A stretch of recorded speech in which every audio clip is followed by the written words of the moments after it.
What's up, everyone? Welcome back to the Seven Figure Flipping Podcast. This week, we're doing something way different. We've got Dr. Shannon Irvine on. She is a neuroscience doctor, and she is going to take you and all of the entrepreneurs through how to rewire your brains for success. In this episode with Bill, she's going to take you through exactly why so many entrepreneurs are feeling unfulfilled and how to fix it using science-based mindset tools. Even though we're well into the year, it's still important to set really good goals and retool and retune your business throughout the year. So this is going to be so impactful to your business. Pay particular attention to the brain priming exercise she does.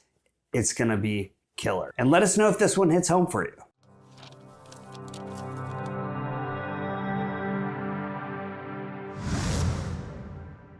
All right, everybody, welcome back. I am really excited about today's show. This is somebody who, you guys know, I just joined a very expensive mastermind group. So I talked about it recently. I paid, about $150,000 a year now from just in that group for my education. You guys know I'm big on that, and it's huge for me. And I've gotten to meet some incredible entrepreneurs through that group. And my guest today, we were talking about kind of growing our business, people, strategy around accountability charts and things like that. And when I found out what she did, I really wanted to bring her on the show because it's something that we've been working through together recently in our mastermind group. In the Seven Figure Flipping family, we've been trying to figure out, like, once you get to the top of the mountain, why do we always look at the other mountain that's a little bit higher and just say, okay, we're just going to go over there now? So really trying to understand how we find fulfillment and happiness and success in our world. You guys know at Flip Hacking Live last year, I just gave a presentation about success, and it's been near and dear to my heart. I'm trying to figure it out right now. So without further ado, I want to introduce my guest today, and we're going to be talking about all things,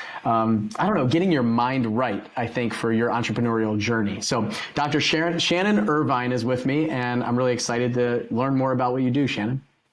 Yeah, well, thank you, first of all, for inviting me on the podcast. I'm super stoked to be hanging out with your tribe. I can tell because they listen to you that they are on a mission and they have a calling and they're going for the big vision and the big dream. And so that's what I love helping entrepreneurs do, is getting past those glass ceilings, really tapping into the power that's available to you to hit next level results in a way that doesn't feel hard and doesn't get stuck in those places where you self-sabotage. And that's what happens typically with a lot of high performers. We're goal oriented, so we go for the next level, and then we start to sabotage getting to the next place and the next place. And most people are putting their foot on the gas, going, but not realizing at the same time there's a foot on the brake in their mind that they need to release in order to really hit next levels of success. So I really go from the brain science of success, how your brain wires and fires success in the mind, to help you really pour gas on where you want to go. Okay, I want to jump into all of this right now, but before we'll take a pause. We'll take a foot on the brake real quick, and just, can you give people your background? You have doctor in front of your name, so a little bit about maybe it's your past life, maybe it's this life, a little bit about you and who you are. Yes, absolutely. So I'm a serial entrepreneur. I was in the restaurant business for a long time, sold my restaurant, and became a business consultant helping restaurant owners build their restaurants bigger, faster, and stronger. And then was really doing a lot of that one-on-one consulting with 6, 7, and 8-figure entrepreneurs. And also I'm a founder of a charity called Mosaic Vision. We help kids who have lost mom and dad to AIDS in Uganda for the last 20 years. I keep saying 16 years, but it's 20 years now. So I got to actually remember that I've actually aged a few years, but that's what I've done over time. The doctor in front of my name, I always say the doctor was out of desperation, not out of intelligence, because I got to a point in my career and in my life, probably one of the pinnacle moments, right? I had my business was at 6 figures, which, was a good pinnacle for most people. I was finishing up my master's in business. I had the charity, and all of that was running. Externally looking in, I looked like I had it all together. Everybody thought I was massively successful. But what I knew is that I had to drink coffee to wake up in the morning. I had to drink wine to wind down at night. My adrenal glands were failing and there was like zero left of me to give, right? Like, so my nervous system was just spracked, for lack of a better term.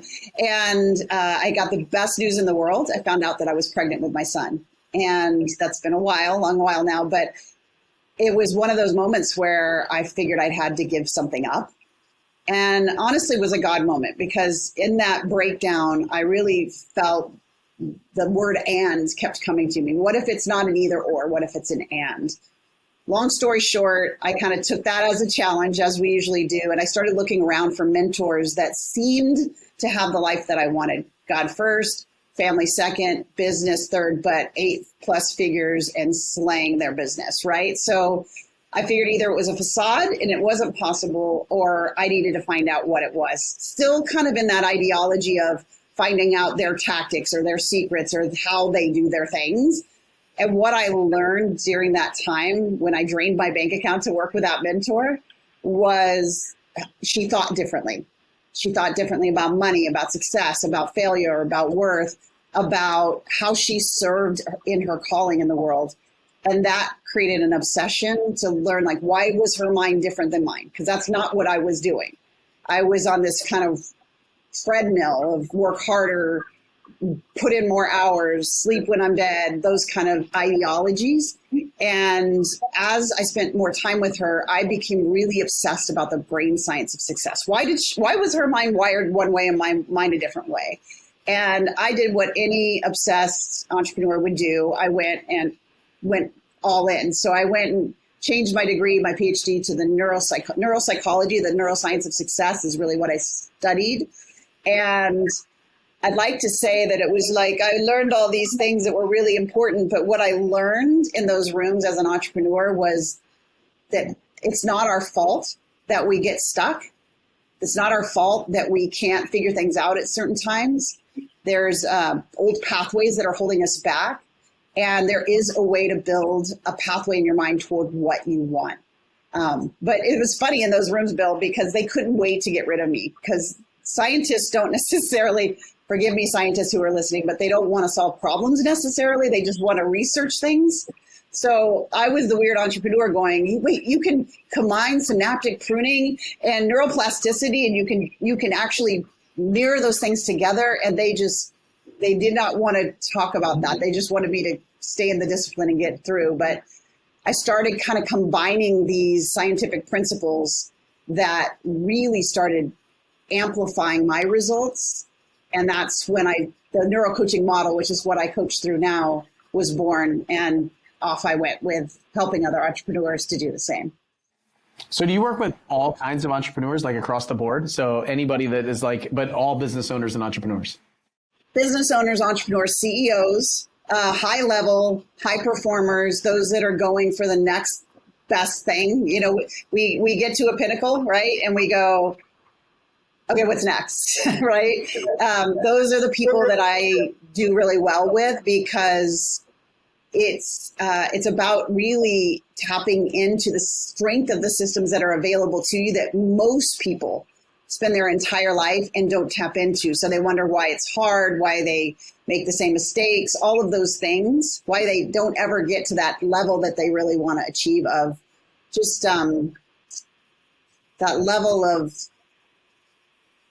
not performance, but more like there's more left in the tank. Like, I think we always feel like that. There's more to the life. Like, there's more to the calling. There's more that I can do in the world. I haven't reached my full potential. And those are the people that really do well. Because once you tap into these simple Lego-like systems in your mind, it just makes and almost gamifies success in a way, because you feel like you have this secret weapon that most people don't slow down long enough to tap into.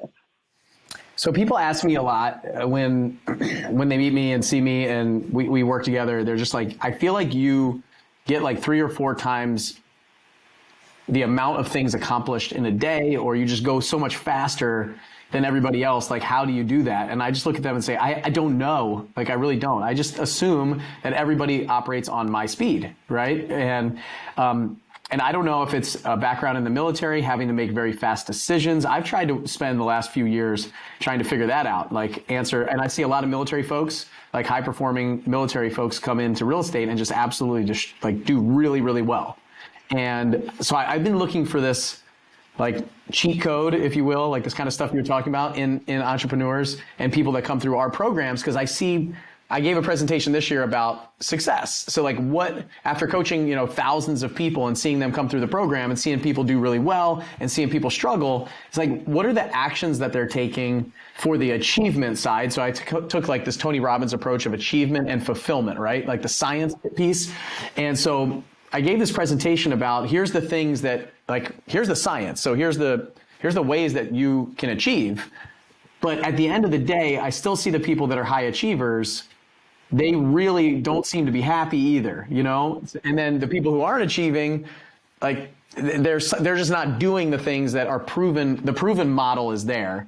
But then what I took the next step, spoiler alert for anybody who didn't see the presentation, it's like the last 15 minutes I said, well, the thing is, you can be a high achiever and just not be happy, right? Like, how many billionaires are out there that are just miserable? And it's not about money or this level of achievement or fame or, I took the definition of achievement basically from Webster, or from success from Webster, and it's like fame, fortune, that kind of stuff. It's just, that's not really success, I don't think. So what is your definition of success, maybe, is the next place that we go? Oh my gosh, I love this question. We're so aligned. So, here's the thing. I don't want to give you my definition of success. And there's a reason for that. So many people, exactly what you're talking about, they chase, and I'm going to go back to this again. It's not anybody's fault, by the way. We're indoctrinated into the outside-in philosophy. Think back to school. Like, we went to school to get a good employee mindset, get permission from the outside, raise our hands to go to the bathroom, like outside in permission. Get the A, you feel great. Get the F, you feel horrible, right? So somebody on the outside is dictating what experience you have on the inside. And the same thing rolls over into success. People model what they see in other people, thinking that should be their definition of success, right? And what is it? What do we see mostly? We see, I always say, the Lambros and the planes and the this and the that. And we're like, that's it. I need to chase that. And you're right, Bill, there's a proven model. So you use the proven model and the model works. And then you get there and you realize that the ladder that you've been climbing on wasn't your ladder. And that's the challenge to that fulfillment quotient, is like you got the ladder on the wall, you're following outside in models to get you there, and they work. So you get to the top and you realize, God, I'm miserable. And that's where I was before I took a hard right turn, God-directed hard right turn to really learn the brain science of success so that I can help other people, is we repeat what is our past until we interrupt that to build what is our future, right? And most people won't slow down to do this. And the way our mind wires success is in repetition. I'm not going to get ahead of myself, because I want to talk about what you talked about with, like, why is it that I move so fast? But my definition of success is very intimate. It's very personal, right? So I talked about in the beginning, for me, my definition of success is driven by my core values, right? So God is first, my family is second, experiences, engagement, legacy with them, that is super important to me. And my businesses come third, but I'm obsessed with my businesses. So that means my game with God, my game with family has to be like a game, because I'm a driver, right? That's my definition of success. Taking time off 5 times a year. That's my definition of success. There's a self-care component. I have it so defined, but not from here's what I want. And I think this is the difference. I guarantee this is part of what you do without even knowing you that well yet, is your brain needs to believe it for you to actually achieve it. So getting into the state of, what do I want to create? And defining that out so much that you have the blueprint, that there's no doubt you're going to get there because it's already defined. So instead of letting someone else define your version of success for you to climb that ladder and end up being miserable, you got to burn that ladder. You got to start, like, there's plenty of models to make money. There's plenty of models to grow in real estate, to flip, all those things. And you're in the right place for that. What's your definition of when we end the next year, let's say, and we're all sitting down on a boat because you just went fishing, so maybe we're all celebrating together, and you're clinking glasses with your favorite whatever, and we're talking about what happened that fulfilled you beyond your wildest dreams. That's this deciding in advance piece of your mind that most people don't do. Most people do the annual, and I'm doing an anti-resolution challenge right now because I'm over it. Like, setting goals based on your thinking that got you right where you are right now is a broken model. Like, building your success path for your mind to believe has to come from where you want to be, right? At the end of the year or at the end of the period. So truly building your version, what needs to be there? Because the reality is you can make billions of dollars and be just ridiculously miserable. So for me, money is great. It's an ends, right? So we have a charity. We help kids who've lost mom and dad to AIDS in Uganda. So for me, making money has a purpose. The more I make, the more kids get helped, right? The more I make, the more freedom I create in my life. The more I make, the more experiences I can create for my kids to show them what is possible. That's success to me. That motivates my money drive, right? Money, a number sitting in a bank account for ego. It did at one point, just to be really transparent, but at this stage, and each year is different, right? Because you grow. So what success is to you changes. Sometimes it stays the same in certain areas, but really sitting down and not setting goals, not setting those kind of things, but setting like, what is going to be a success, and reverse engineering that backwards into the steps you need to take. That's what creates a success pathway in your mind. And so I guarantee you've probably been doing a little bit of that. Yeah, you mentioned the money in the bank account and it changing over time, right? So I've seen your culture index profile. You sent me a link of it. And so for me, that's the scoreboard, right? I want to win. So money in the bank is not necessarily important to me, just like you said. But at one time it was like, that was the driver to because I didn't have any, frankly. And then once you have some, it starts to change a little bit. And I agree. That art of fulfillment piece that I love, that it's like kind of like as Tony was talking about that, I'm sitting there in this event going, oh my gosh, like I have to talk about this, right? At our big event in October. And that art piece is something I've never really understood. And just like you said, it's different for everybody. And it changes over time, because that was the thing for me, is like, as this changes, like, I don't know what success looks like for me next year or the year after that, because it is kind of fluid, right? And so I love what you said in the very beginning. You said you found somebody who was exemplifying what you wanted, and you went out and you studied them and under them to figure out like how to do it. And that, I say that all the time. It's like, the people that listen to this podcast, obviously they are attracted by the values and characteristics of who we are as an organization, which is obviously led by me and the rest of the leadership team there. And there's people that will listen one time and say, this is not my tribe. These are not my people. That I don't like this guy. This is the worst podcast ever, or the worst event. And that's expected. Like, I really want to attract the people. And obviously we had a conversation. I said, you've got to come share this stuff with our audience, right? Because we see people that we see ourselves and our values in other people. And so the easiest core value exercise that I've ever kind of talked to people about doing is say, just write down the 3 to 5 mentors that you've had in your life, a coach, a trainer, a family member, somebody who has made you, or you look up to them, right? They're your heroes, your mentors, your guides, and write down the characteristics in them, the values that you see in them. And then when you do that, very easily, you can have your values are right there. It's like a mirror. You see in them what you have in yourself. So if people are struggling to do that core value exercise, I always just say, just do that. It'll take you 5 minutes. You'll have your 3, 5, 7 core values right there. And then write a letter to each one of those people and tell them how awesome they are. And so when we talked, it's probably something that we have very similar values and belief systems, and obviously we are attracted to the same mastermind group too, right? We kind of bought into the same leaders, the same people, the same idea, the same tribe because of that. So I love that. You found someone who you want to emulate, and I encourage everybody that's listening to go do that, right? Figure out what you want and what you think you want, what you want your life to look like, who already has done that, and blaze the trail and just walk in their footsteps and figure out how. So I have a very okay, I'm a parent, you're a parent, most of our listeners are parents, and you talked about this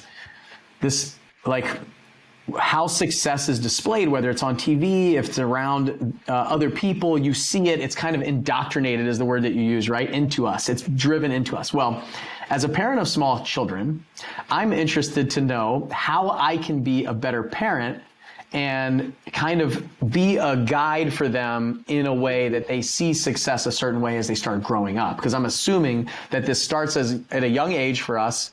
And maybe you teach something like that with your people of, as a parent, like how can we be better guides for our kids of what success and things like that look like?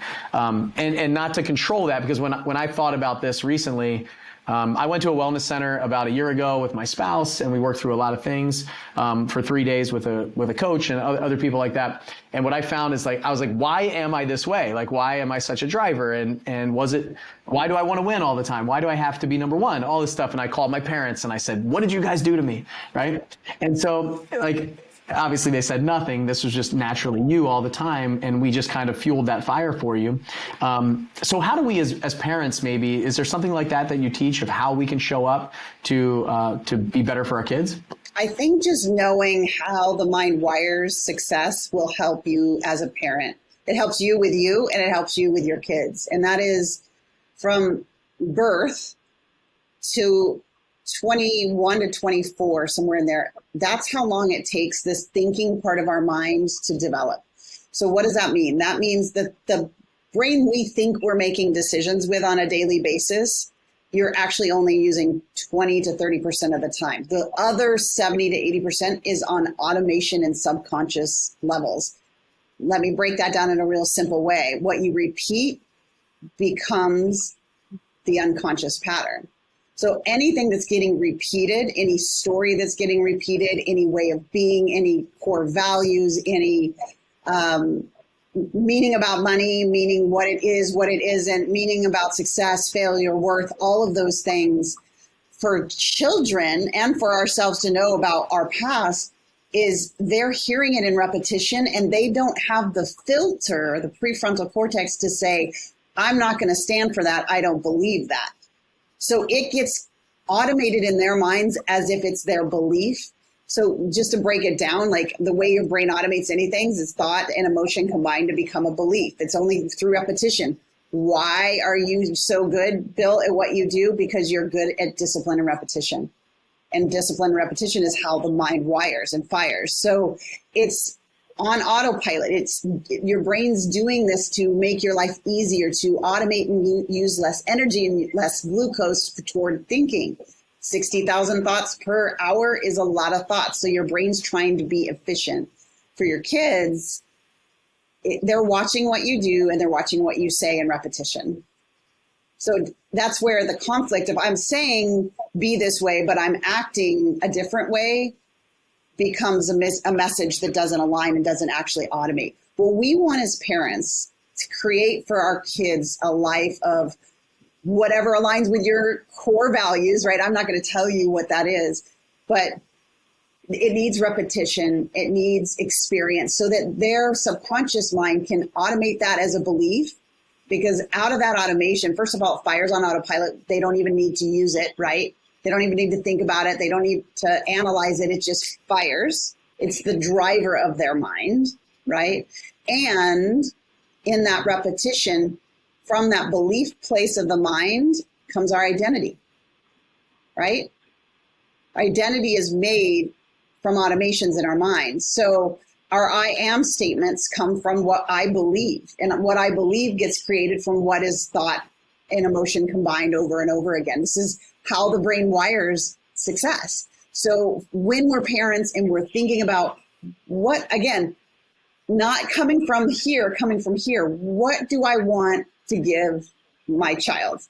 What do I want them to leave? And what do I want, for matter of fact, because it's the same process, and reverse engineer into that. Okay, I need to show them, I need to let them in. Most of the times we just don't let them in. We think they're kids, they can't handle it. And one of the things that we've done as a family, it's like, no, they're going to come to leadership seminars with us. They're going to be a part of our daily prayer time with God, not just like, okay, you go do your kiddie thing with,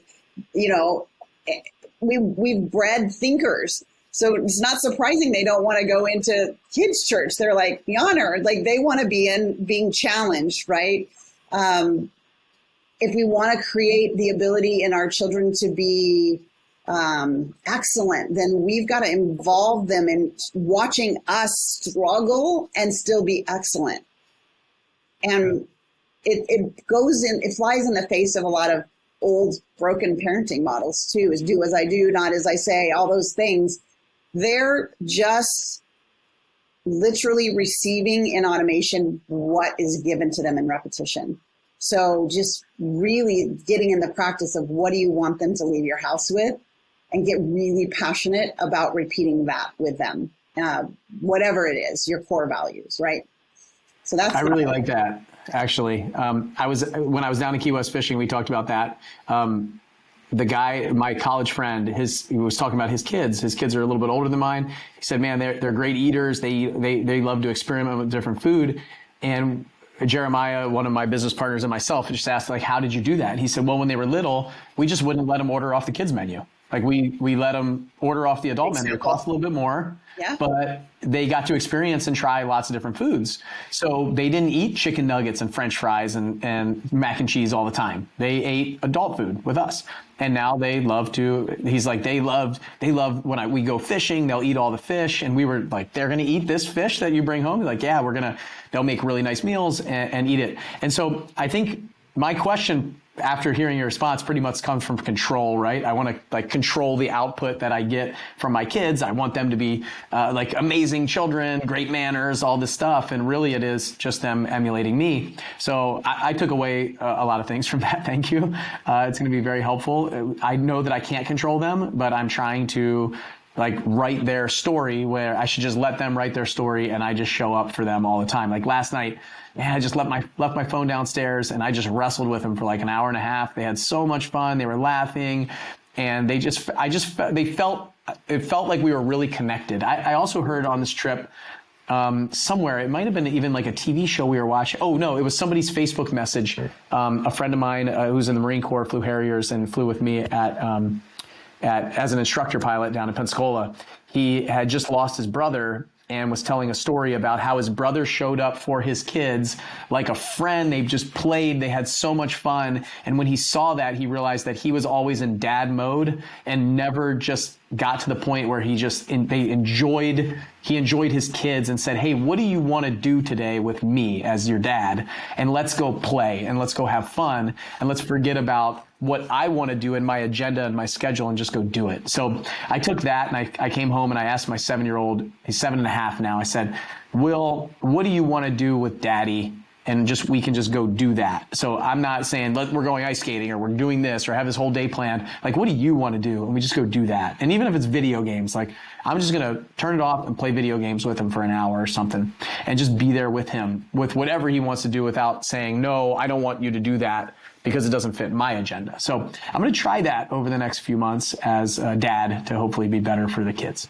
So. And then they get older. So mine are, teenage years, and then they really push against, right, the things. And I know you're not there yet, so that's good. But that's when all of the work that you're doing now and really what do you want them to leave with, deciding that in advance and being the demonstration of that and taking them on that process.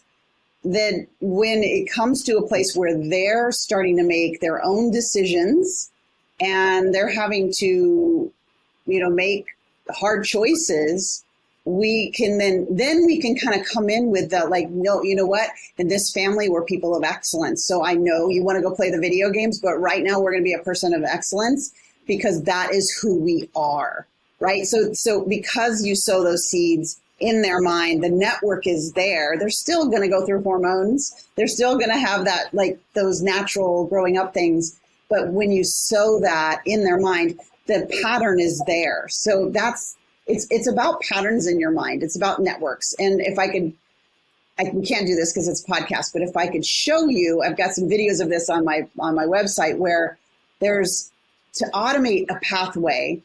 It's repetition. And you can see, if I do a brain scan, you can see the network instead of being like a line and a gap and a line. And you've heard jumping a synaptic gap. That's just regular thinking. But when it's automated, it glues together and it's like a freeway. And it bypasses having to think, it bypasses energy, it just fires. So 70 to 80%, sometimes 90% of our daily actions and decisions are coming from that place of the mind, not our thinking, planning, prefrontal cortex. So for ourselves, for our kids, we want those networks, those automations to be ones we've chosen and we've decided and we've sown into and we've built. And we want to make sure that any automations that are running that are holding us back, that we neutralize and erase, because they will continue to create this pattern of pulling you back. We only have a few more minutes, and maybe that's the place to go. What are some things that entrepreneurs can do? They feel like this, right? Everything that we're talking about, we've tagged them, right? Oh, I got to the top of the mountain. I don't feel like I have success. And maybe it's the habit patterns that they have. Maybe it's certain things. What is the first thing that you would recommend that they can do on their own, maybe, or some tips that you have that they could take away from this? I think the first tip is notice when you are doing things that are requiring your next level version of you, how you start to feel resistance. That internal, sometimes mostly you'll feel it physically or internally, but you're leaning into resistance. Be really aware of the words that you're saying to yourself at that moment. That's one of the hacks to actually hearing what's in automation, right? So if you're going for that next level and you're really pushing forward, you're feeling that resistance. You know what I'm talking about, right? When you're doing something you haven't done before to get to where you haven't been yet, that feeling is like gold, because you'll hear automations, because basically in your mind's starting to say, well, wait a minute, should this still be an automation? Seems like you don't really want this anymore.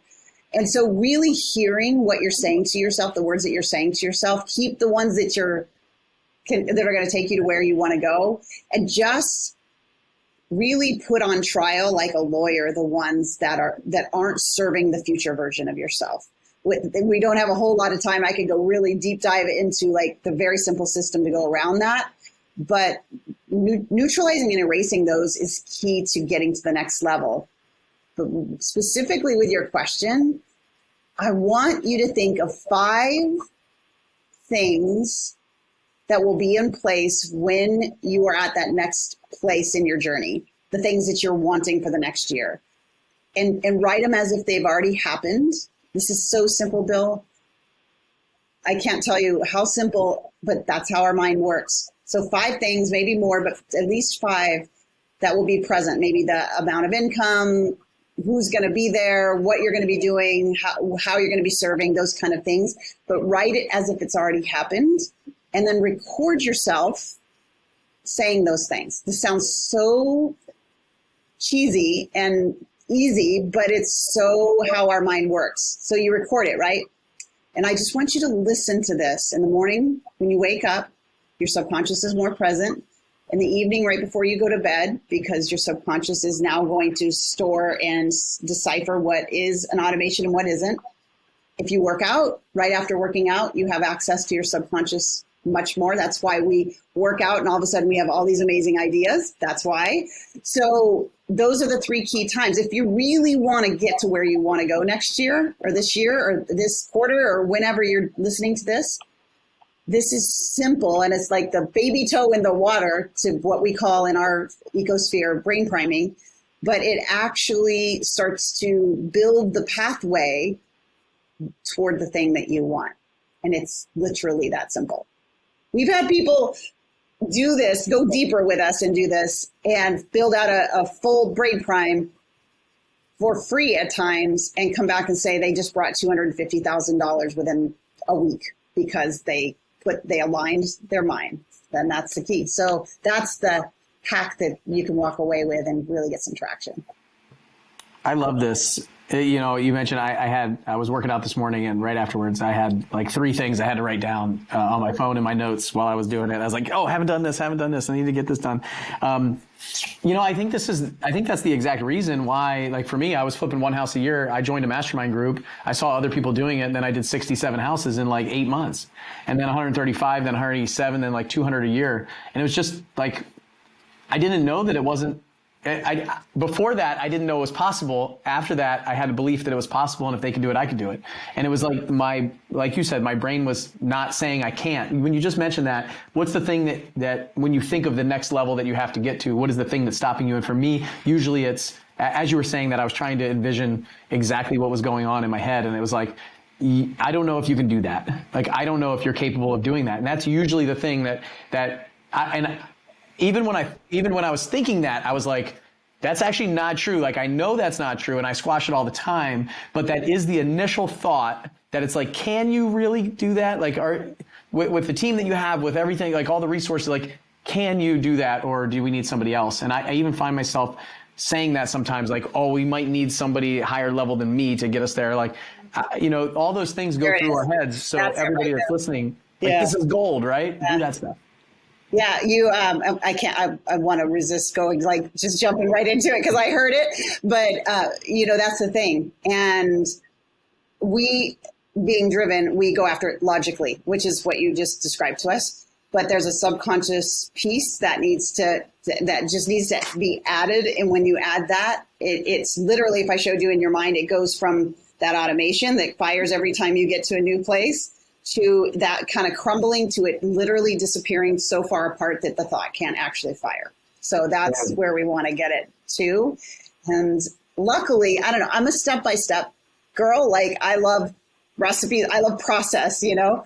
And so when I went in those rooms and found out, like, there's actually a process for this that I could follow, and I combined some principles that people hadn't combined before, and oh my gosh, it works. And so knowing that it's simple, but yet so powerful, to me, it's the most important work you can do, is really aligning your mind with where you want to go. And we call it neural hacking, but really, really maximizing the gift that God gave you of your mind and starting to trust the intuition that you're given. I love it. All right. We will do more together. I don't know what it is, but we're going to do something else together for sure. Like, this is really exciting. The more I want to talk to you for more hours and hours more. So I don't know what it is, but we'll talk some more offline about what we can do together for my audience, my people, those kind of folks, because I think this is something that they really need. And you're obviously very gifted in this, and you have tactics and strategies and techniques and tools, and all of that stuff is what we teach in the real estate side. But we can help with the science of achievement. Like, we need to continue to support our people in that art of fulfillment. And I think that's the piece that I'm diving more into now, especially our higher level folks. So if anybody listening wants to find out more about you, wants to work with you, wants to figure out how to neuro hack themselves to be better, how can they do that? I'm across all socials at Dr. Shannon Irvine. And then on the podcast, I have a podcast as well called Epic Success Podcast, where I give some pretty cool stuff every single week. And you can just reach out to us anywhere. I hang out on Instagram. That's an easy place to find me specifically, but would love to support you in your vision to get to the next place you want to go. Awesome. Hey, you mentioned some videos on your website. Can you share that website? The website is drshannonirvine.com, drshannonirvine.com. We'll put it in the show notes for you guys. Again, thank you so much for coming on the podcast with me, and it's really helpful. I have pages and notes myself, so we'll get this out to everybody. I think this is perfect. Like, end of the year, they're getting ready for next year. Maybe they can jump in this anti-resolution challenge you're doing too. So, thank you so much for being here with us, and everybody. If you would, everybody listening, I'll see you guys on the next show, and I hope you got a lot of value from this. If you did, share it on social media. Let us know. Just reply to the email. Tell me that you want more stuff like this, because I think this is really how you can change change your game and get to the next level. So I'll see you guys on the next one. Bye.